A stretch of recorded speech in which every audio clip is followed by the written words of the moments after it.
Hello and a warm welcome to NTA Nationwide. I am Ifoma Ojinta.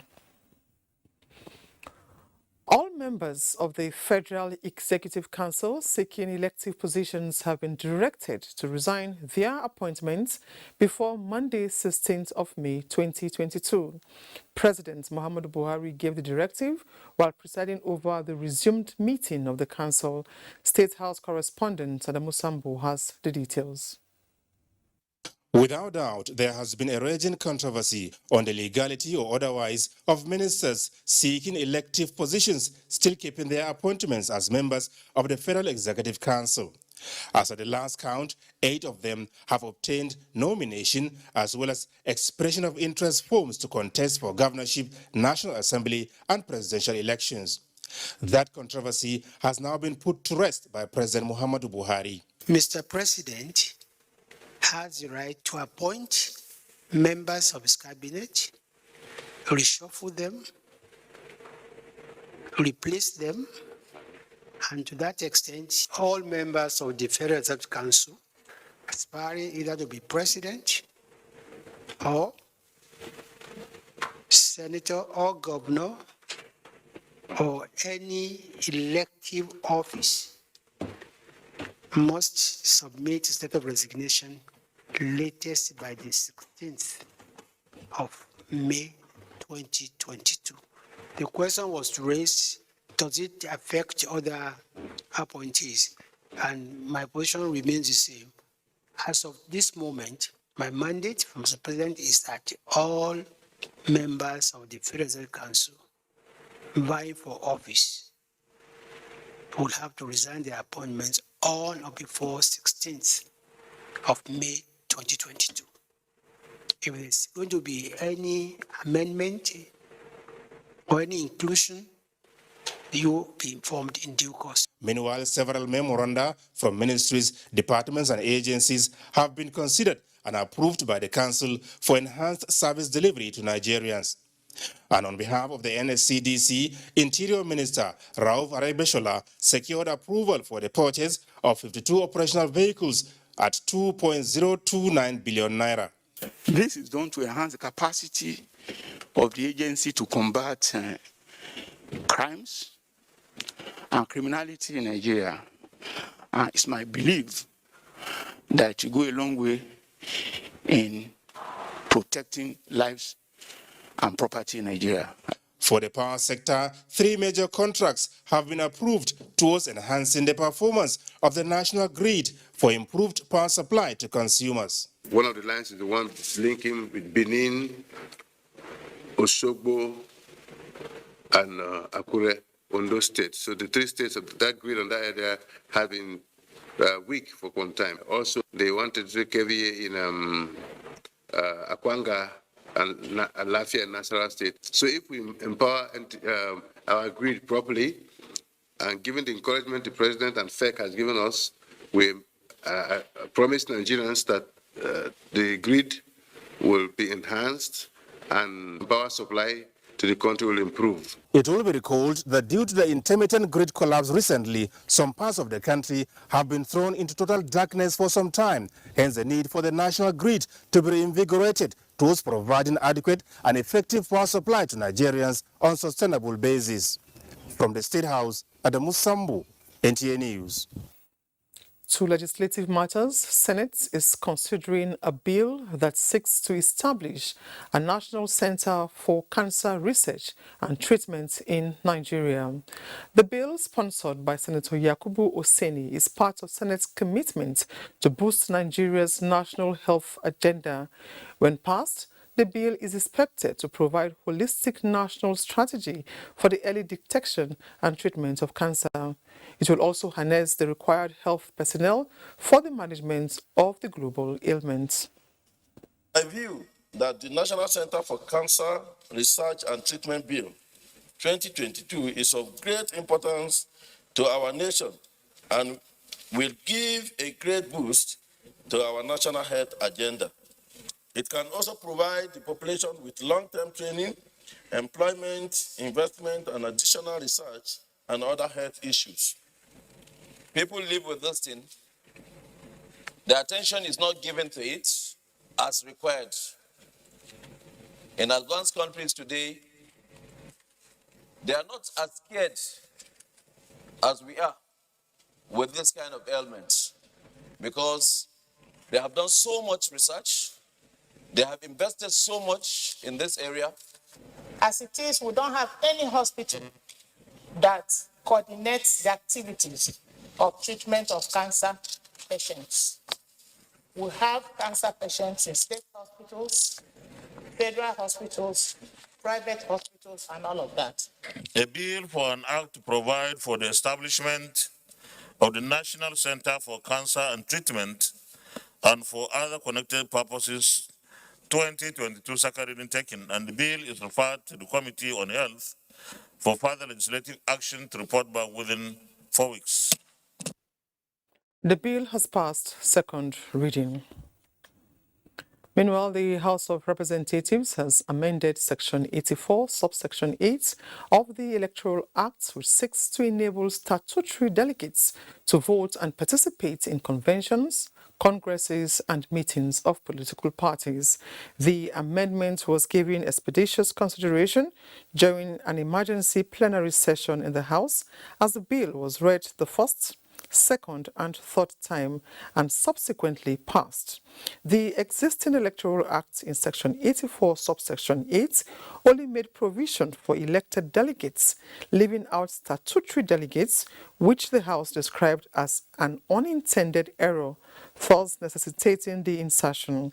Statutory delegates are party members holding elective positions such as the President, Vice President, State Governors, Deputy Governors, National and State Assembly members, National Working Committee members of political parties, among others. This amendment by both chambers of the National Assembly is coming just days to the commencement of political party primaries as they prepare for the 2023 general elections.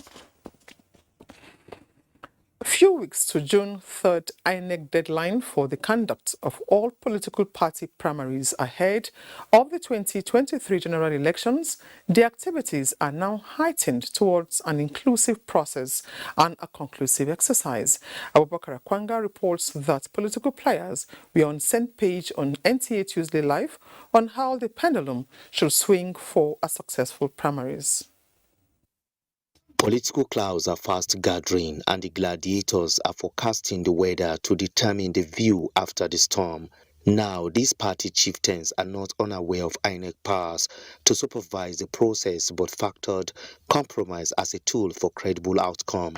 The point here is that this is an effort to standardize the requirement of the Electoral Act in a form, so that if and when at some point during the process, if consensus becomes possible, the individuals who make a voluntary decision to withdraw will simply append a signature on the form, which is already a part of their record. In our own party, the APC, we have 45 million members. So if a member decides to give you 1 naira, if you collect 1 naira times 45 million, that's a lot of money. So you find out that you're not supposed to dip your hands into your pocket to bring out that money. You're supposed to seek for assistance and from other people. We took an extensive look at the provisions of the law, and I want to say it very, very clearly that the extension of time can be accommodated by the timelines as provided by the Electoral Act and the Constitution. Debate got heated on Section 84, subsection 12 of the new Electoral Act as discussants speak to the content. A lot of time preparatory to the election. Let the campaign be robust.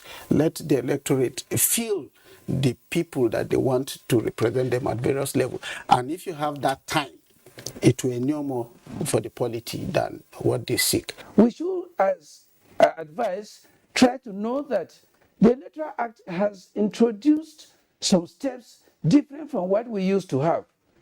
We must be able to keep within the timelines, ensure that political parties do what are right, otherwise they'll lose out at the final stage. As 3rd June draws near, stakeholders say INEC timetable remains the guide for political actors to avoid unfolding events that may undermine the process. In Abuja, Abubakar Akwanga, NTA News. In the meantime, guests on Good Morning Nigeria have decried the plethora of presidential candidates vying to become standard bearers of their political parties in the build-up to the general elections. They maintained that several factors, such as greed, self-actualization, and political preservation, among others, are fueling the current trend. Abdulsalam Jubril reports. Everybody thinks that Nigeria is now like Animal Farm. That set the tone for the conversation as guests on the program harped on several impediments affecting the growth of Nigeria's democratic process. Some of the guests noted that the huge sums of money for expression of interest and nomination firms could derail some of the democratic gains the country has made so far. These people buying form for people, apart from being illegal, is a lie. No, we have to be frank. It's a lie. If you critically look at many of these particular candidates, you discover that they have achieved. But that particular spirit of self-actualization is lacking. Other guests lamented the effectiveness of the country's lawmaking mechanisms and clarified the eligibility of candidates that could contest elections. The election is February and March of next year, 2023. So what the Constitution requires you to do is resign 30 days to the election. We must have a mechanism that can sieve the chaff, or rather the real thing from the chaff. We are yet to have that in political parties. We have to take time to ensure that those that we are recruiting to pretend over the tiers of governance in this country should be those that are properly screened, and they are those that will deliver. They also advocated for credible processes in the selection of candidates, as well as ensuring internal political party democracy towards providing a level playing ground for all ahead of the 2023 general elections. In Abuja, Abdul Salam Jubril, NTA News. Nasarawa State women, led by the wife of the governor, Salifat Abdullahi Sule, have thrown their weights behind the leadership of the All Progressives Congress APC, especially for the favorable disposition to women participation in the upcoming polls. This position was made known during a solidarity visit to the wife of the national chairman of the APC, Khadija Abdullahi Adamu in Kefi. Abigail Bashir reports. The visit is to congratulate and commend the national chairman of the APC for his commitment to ensure women inclusion by providing free tickets for those contesting in the forthcoming elections, while insisting that women in the state should unite for common cause. Wife of Nusra State Governor Salifat Abdullahi Sule stressed the need to close existing gaps that hinders women's progress, especially during the election. If your female sister come out that she wants something, get Wife of the national chairman of the APC, Khadija Abdullahi Adamu, appreciates the visit and maintained that women have to strategize by looking out for each other's interests. We need to do our homework. We follow the stakeholders. We know how we will talk to them with our women. We know how we will do that. So first thing is to go follow the process. Then we follow with prayers. On drug addiction, she tasked mothers to be alive to their responsibilities in order to reduce the increasing rate of crime and other social vices. From Kefi, Abigail Bashi, NTA News. It's now time to join our Lagos Network Center for more reports from that zone. And it's over to Kende with the reports.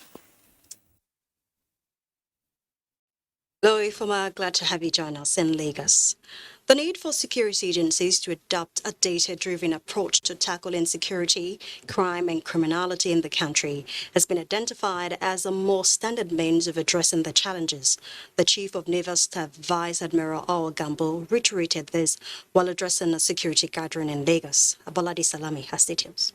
Despite the deployment of diverse techniques by the Nigerian Navy to reduce maritime crimes, new threats keep emerging due to lack of data-driven operations. Chief of the Naval Staff, Vice Admiral Awal Gambo, emphasized this point and the need for patriotic Nigerians to assist in protecting critical national infrastructure with a view to tackling maritime crimes. He added that there is a massive decline in pirate activities in the Gulf of Guinea, with 11 pirate incidents recorded in 2021 compared to 44 in the year 2020. This feat, he said, was achieved following renewed efforts by the Nigerian Navy to address the menace of sea pirates. Thus, the service has continued to refine its procedures in terms of strategy, operations, concepts, and doctrinal practices. The Nigerian Navy initiated various operations geared towards creating safe and more secure maritime space for commerce to thrive. We must work together to build a safety and security ecosystem that supports our common vision and aspirations for a sustainable peace and prosperity. The intensity of transnational maritime crimes within the region, security experts note, requires record and data capturing of perpetrators. The anti-piracy operations introduced by the Nigerian Navy and the recently launched anti-crude oil theft and illegal crude refinery operations are also dedicated naval strategies activated to curtail threats of piracy and related attacks on shipping as well as oil and gas installations. According to the Vice President Yemi Oshibajo, Federal Republic of Nigeria, I quote, Nigeria loses around $26 billion a year to criminal activities, particularly piracy and sea robbery, unquote. This development imposes huge burden on the Nigerian Navy to protect critical infrastructure within Nigeria's environment, as well as to tackle all forms of maritime crimes. To adequately protect critical national infrastructure from vandalism, stakeholders are suggesting deployment of more appropriate soft and hardwires coupled with credible presence of security operatives at sea. In Lagos, Abolade Salami, NTA News. The Nigerian Army has continued to develop the capacity of its officers and men to effectively tackle contemporary challenges in its operations across the country. The Chief of Army Staff, Lieutenant General Farouk Yahya, disclosed that these efforts, such as the RSM Convention and other training platforms, are targeted at improving military operations. Lynn Ninike has details. Improved efficiency, professionalism, and combat readiness in line with current trends is what the military is consolidating to tackle myriads of insecurity in the country. This has birthed the 2022 First Regimental Sergeant Major RSM's Convention, where they are expected to brainstorm and strategize, considering the pivotal role in the military cadre. The RSMs are also the essential link between the officers and soldiers. If you build the capacity of the RSMs, the tendency is that they will be equipped with the required knowledge and, of course, the modern trends and what's actually trending within the environment so that they can advise and, of course, be be able to pass this knowledge on to our subordinates. The General Officer commanding 81 Division, Major General Umar Musa, stressed that the RSM's cadre is crucial to military operational capacity, especially with the engagement of the Nigerian Army in several internal security, counter-terrorism, and counter-insurgency operations in various theaters of war within the country. For this year's convention was carefully selected to address contemporary challenges at regimental levels. It is my humble conviction that I will leave this place better and equipped with the prerequisite knowledge to discharge your duties more professionally and efficiently. With the theme, Capacity Building for RSMs in the Nigerian Army for Enhanced Regimentation, it is hoped that the Nigerian Army will witness improvement in discipline and regimentation across the country. In Lagos, Lane Lenake, NTA News. Do not forget to follow this news broadcast live on our website at nta.ng/live and on our other social media handles displayed on your screen for update. Nationwide continues after this timeout with Kemi in Ibadan. Glad to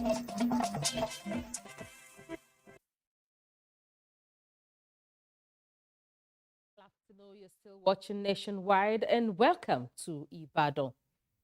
The National Assembly will continue to work towards ensuring that media practitioners perform their professional responsibilities without hindrance. The chairman of the House Committee on Information and National Orientation, Segun Odebumi, gave the assurance at a program by the Nigerian Union of Journalists, NUJ, Oyo State Council, to mark the World Press Freedom Day. Yemisi Ajagun's report is here presented.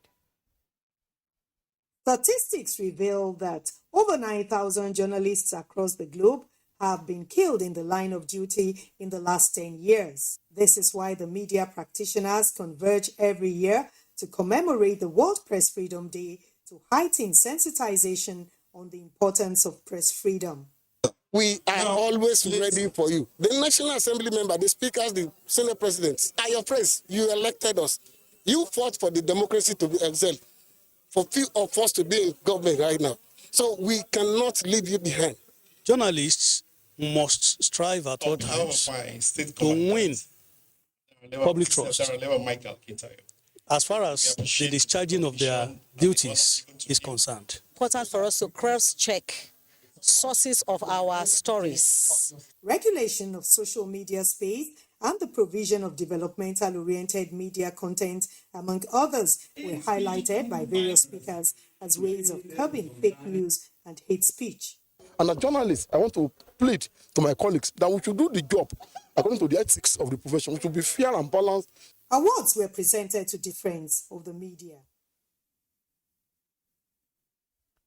And some veterans of the Nigerian Army who fought for the unity of the country today in Ibadan appealed to the federal government to come to their aid by paying their outstanding pensions according to stipulations in the National Discharge Form.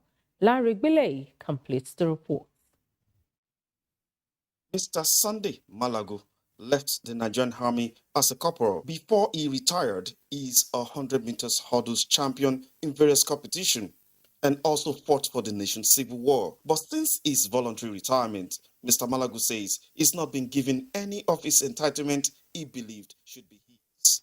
And since I have resigned voluntarily, we have been waiting for entitlement because we're entitled. I put on 13 years at 159 days in the military before I resigned voluntarily. So also are his colleagues under the ages of first intake able, voluntary retired or discharged 10 or 1 year's military service. They are protesting and calling on the federal government to heed their call. We are civil war veterans who fought for the unity of this nation. And we discovered that we have an entitlement. Based on this, we started this agitation since 2002. 2015, they did another verification where they issue us with this document that we are the new pensioners. They all had in mind, the hope that they will expedite action on the payment of the the pensions. But up to date, there's nothing been done. Does it on Nationwide from Ibadan. Nationwide will continue with Ifoma in Abuja sessions. Thank you very much, Kemi. Now, President of the ECOWAS Court of Justice, Justice Edward Amao Ako Ashanti, has spoken of gaps in the legal framework of the ECOWAS integration project that needs to be strengthened. Addressing the 2022 International Conference of the Courts in Cape Verde, Justice Ashanti said the community objectives have to be aligned with the prerequisite legal architecture for attainment of the objectives. For the ECOWAS regional integration agenda without establishing a functional legal order that will ensure the attainment of our community objectives. The conference will therefore have the opportunity to place on the front burner the essential issues in the establishment of the functional legal framework in a regional integration arrangement and the shortcomings and challenges in the ECOWAS integration legal framework model. The European Union remains a model for regional economic integration, and we may do well to learn from the established legal framework of the European integration project. President Jose Maria Neves of Cape Verde challenged the 15-member ECOWAS community to take creative steps towards actualizing the primary goal of regional integration by addressing the peculiar challenges holding back the region from attaining this goal. The president stressed the importance of regional integration to his country, but said that its peculiarities as the only island state in the region with the smallest population and land area, while vulnerable to economic and climate change challenges, have to be accommodated within the regional structure. President of Cape Verde acknowledged the importance of the ECOWAS Court to the protection of human rights within the community, but stressed the need for the creation of a legal framework to govern the relationship between national courts and the ECOWAS courts. About 150 legal experts and country representatives from across the region are discussing the ECOWAS integration model, the legal implications of regionalism, sovereignty, and supranationalism at the four-day conference in Cape Verde. President Muhammadu Buhari felicitates with former Deputy President of the Senate, Ike Ekweremadu, as he turns 60. In a statement, President Buhari joins with the lawmaker, his family, friends and associates on the landmark celebration, saluting his contributions to the legislature, where he has served since 2003. President Buhari commends the public service trajectory of Ekweremadu, which has seen him serve as Chief of Staff to an Enugu State Governor, Secretary to the State Government, Senator, Deputy Senate President, and Speaker ECOWAS Parliament. He wishes the lawmaker good health, sound mind, and further service to God and humanity. I will now join our Port Harcourt Network Center. Gabriel is our guide. Hello. Welcome to Port Harcourt. The Nigerian Security and Civil Defense Corps, Rivers State Command,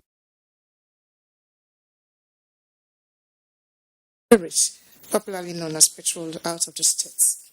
The Commandant of Rivers State Command of NSCDC, Abu Tambua, said the truck was intercepted at the boundary between Rivers and Imo States. Nkironya Jesse tells us more. Following the interception of a truck conveying 50,000 litres of PMS meant for Rivers State to other states by men of the Nigerian Security and Civil Defense Corps a few days ago, the product has now been returned to the filling station it was meant for and offloaded under the strict supervision of the men of the NSCDC. The fight against oil bunkering, oil theft and illegal dealings in petroleum products, as far as Rivers State is concerned, is non-negotiable. The Rivers State Commandant of the NSCDC, Abu Tambua, say the vandalization of oil pipelines and the diversion of petroleum products affects the economy greatly, hence the command swung into action. to bring the corporate to book. It has been indeed a task which I have been charged by the Commandant General of the Corps, Dr. Audi Ahmed Abubakar MNR, to come to the command and restore confidence with a view to curtail vandalism and save our economy. Residents of Umuawa in Electoral local government area where the filling station is located speak. For you people to bring this thing back, we so more appreciate. We so more commend your efforts. I'm very happy because as when I bring, I want to favor plenty people. Maybe those people now want to favor, then they lack of it so much. And as when I come bring and I come make us, we come feel happy, very fine. The NSCDC had last week intercepted a truck diverting petrol out of the state. In Port Harcourt, Nkiru Onyejesi, NTA News. The media has been urged to be committed to the highest ethical standards to deepen the democratic space. This was the thrust of discussants at a town hall meeting organized by the Nigerian Guild of Editors held in Port Harcourt. Jenny Bassi has the details of this report. Nigerian Guild of Editors converged on Port Harcourt for a town hall meeting with the theme Agenda for Sustainable Democratic Culture. The event, which had in attendance dignitaries from different spheres of the society, including representatives of U.S. Ambassador, State Commissioner for Information, among others, acknowledged the role of the media while tasking them to remain objective, apolitical, and unbiased in their reportage. The free and independent press has the capacity to facilitate all aspects of good governance.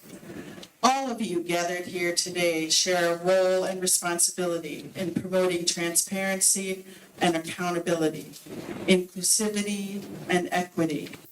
The meeting also focused on scrutinizing the performance of the media, especially as agenda setters in consolidating Nigeria's democracy, especially as the country prepares for its general elections. I believe that 2023 provides a viable opportunity for the Nigerian media to interrogate our leadership recruitment process. Don't let us be swayed by sugar-coated words from politicians. Let us keep them on the ground. That is the role of the media. They urged the media to always maintain their crucial role of independence, objective and truthfulness in their reportage and coverage. In Port Harcourt, Jenny Bassi, NTA News. That's all from this side. Nationwide continues with our Makurdi studios.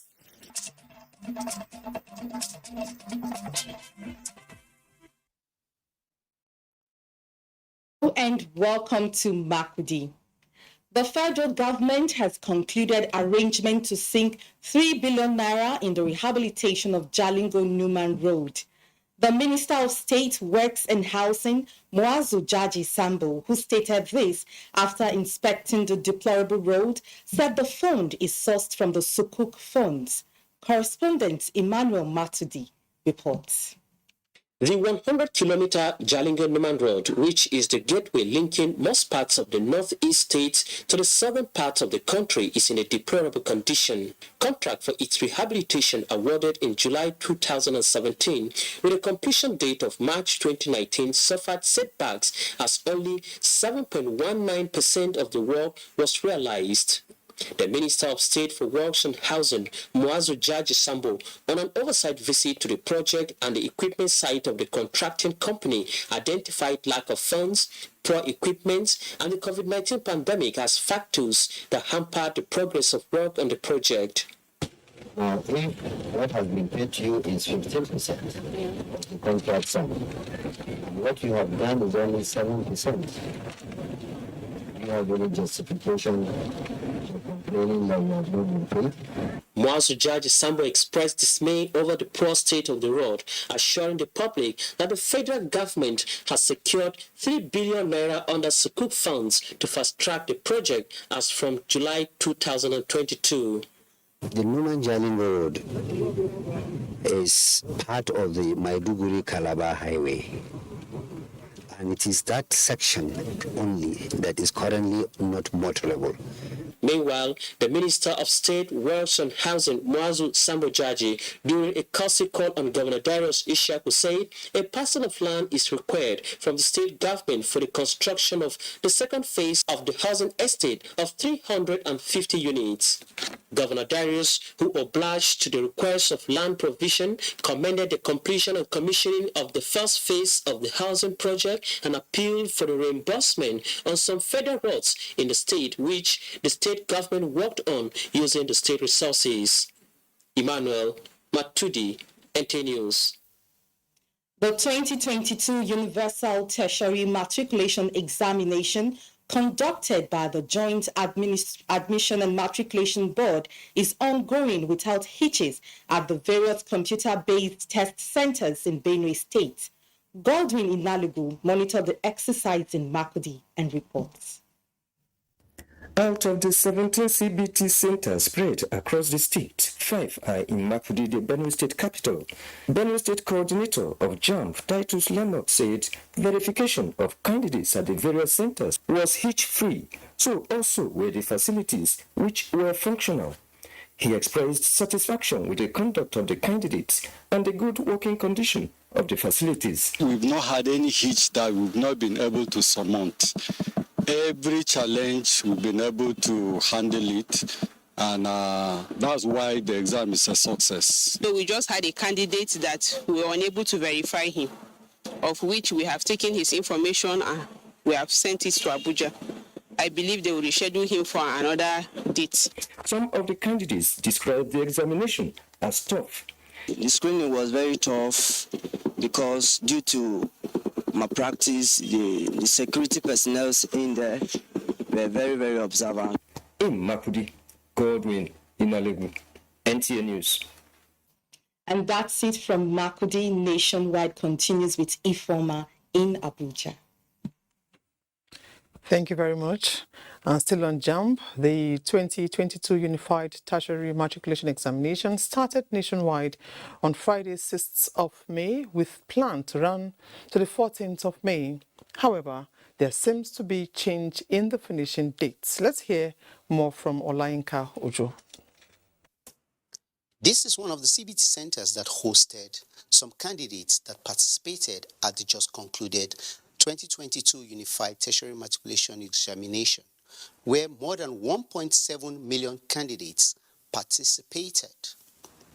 As of Friday last week till 3 p.m. on Tuesday, this center was a beehive of activities.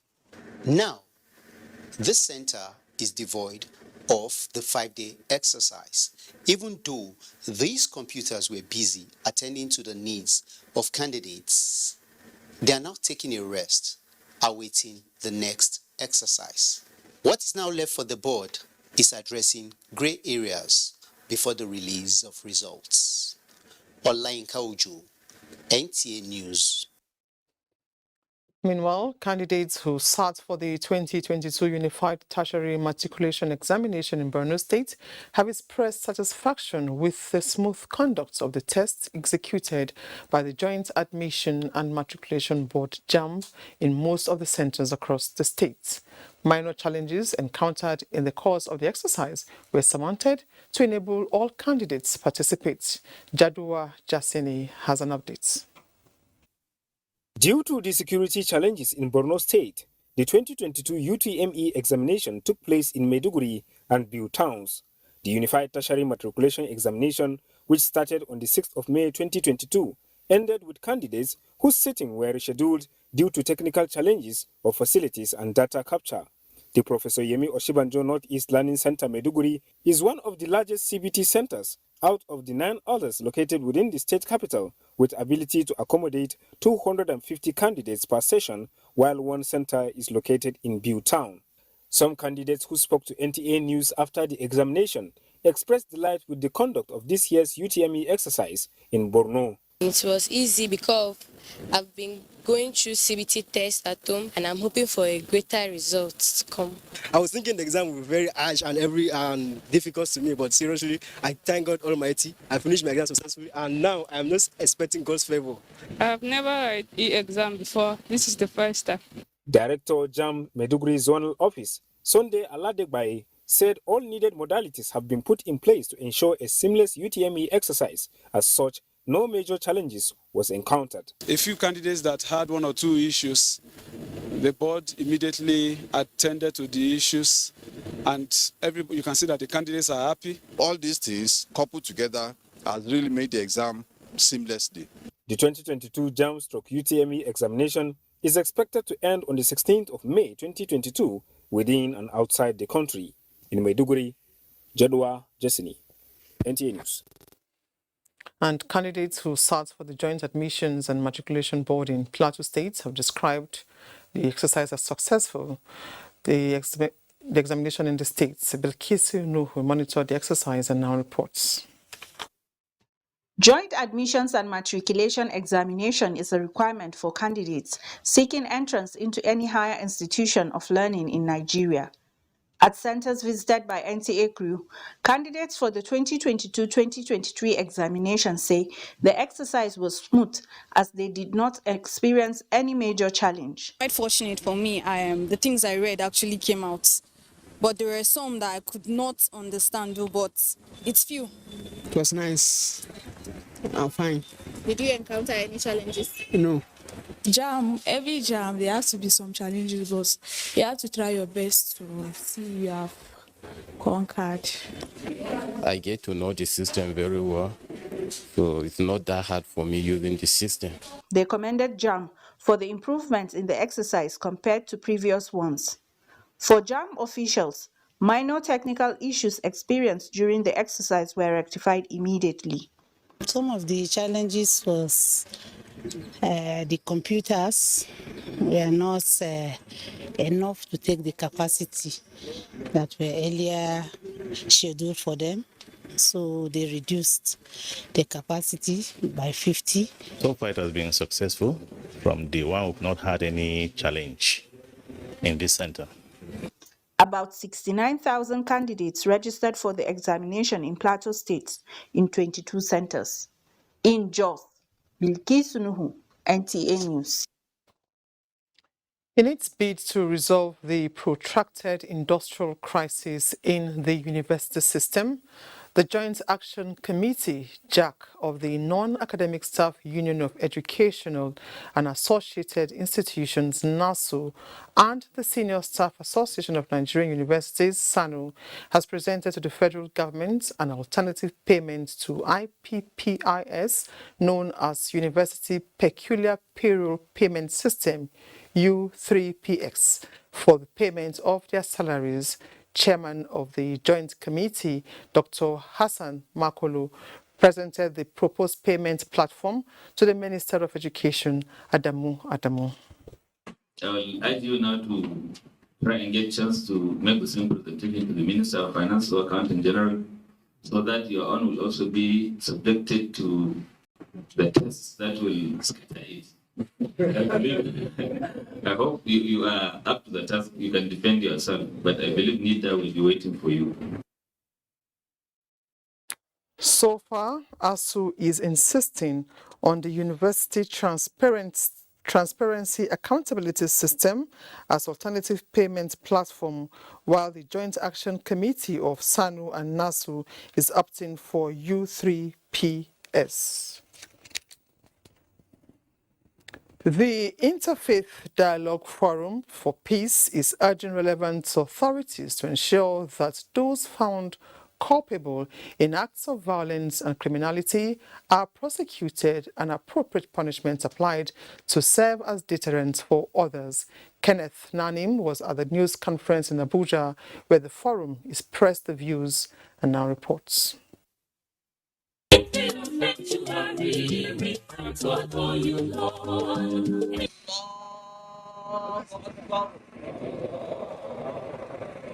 Nigeria has two major religions, Christianity and Islam. Both propagate the messages of peace and love. Whether you're practicing Islam, Christianity, or any other religion, we are supposed to be together. There are various bodies coordinating interfaith bond of the two religions, of which Interfaith Dialogue Forum for Peace is one. At a media party in Abuja, the forum wants to correct certain misconceptions concerning its operations and purpose, expressing that it upholds justice, equity and fairness, be it in political, social or religious aspects of life. We are devoted and more committed to building bridges of peace and friendship and to replace walls of intolerance and fear. Our business is to encourage the INEC at all levels to ensure that elections are conducted transparently and people and men and women of character and goodwill are given the opportunity to present themselves for elective offices. Interfaith engagement, interfaith dialogue, anybody that is standing against it, be it a cleric, Christian cleric or a Muslim cleric, is going contrary to what the scripture have said in the Quran and in the Bible. The forum also expresses the confidence of using its wide network across the country to promote justice and tolerance amongst Nigerians for a better society. Kenneth Nanim, NTA News. President Muhammadu Buhari has approved the guidelines for year 2022 intervention budget for implementation to Tertiary Education Fund, TET Fund, for public tertiary institutions in the country. Executive Secretary of the fund made the pronouncement at the fund's strategic interactive session with heads of its intervention institutions in Abuja. The fund, however, lamented the rampant non-forming projects in some institutions and took the decision that hence further inter-audit clearance will only be required before payment of final tranche to eliminate bottlenecks and delays in execution of the intervention projects. It pledged to convene a meeting in coming weeks to ensure that at least 30% of those projects are completed before the year runs out. 248,138 naira to each university that is a beneficiary. 396,780,086 naira to each polytechnic, and 447,758,804 naira to each college of education. And we'll continue to support all critical areas, including research and development, innovation, and entrepreneurship education. The heads of institutions have been informed of the enormous task of repositioning tertiary education for sustained relevance, which requires collective synergy and working in harmony to achieve the national objective of meeting the human capital needs through a robust, high-quality higher education sector. And next is sports updates.